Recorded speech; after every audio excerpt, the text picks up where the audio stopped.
प्रधानमंत्री नरेंद्र मोदी आज देश में 9 कोटी 80 लक्षरू ऊर्ध्व चाषी को पीएम किसान सम्मान निधिर 19तम किस्ती हस्तांतर करिसेंति। एही अवसर में प्रधानमंत्री रायगड़ा जिलार 48,606 जन चाषी को पीएम किसान सम्मान निधिर 19तम किस्ती प्रदान करिसेंति।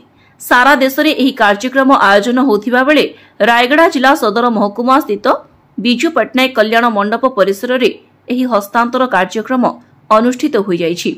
एही अवसर में मुख्य जिला कृषि अधिकारी विष्णु प्रसाद कर, रायगड़ा जिला प्राणी चिकित्सा अधिकारी डॉक्टर देवराज नायक, जिला एनआईसी अधिकारी समेत शताधिक चाषी उपस्थित रहिथिले। Bureau report TV5 Odia.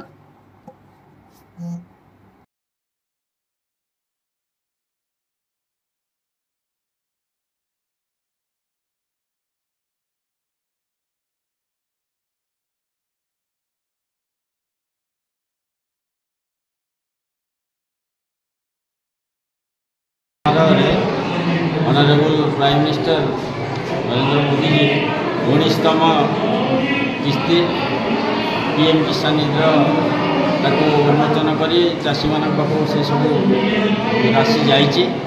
किसान सम्मान राशि आम रायगड़ार 48,606 जन चाषी से उपकृत हे।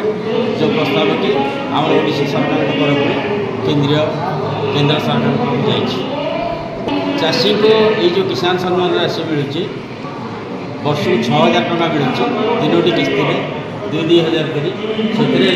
मुख्यतः चाषी मान को आमर सार रासायनिक औषध और मंडी किणवे एगुड़िक साहय राशि साहय।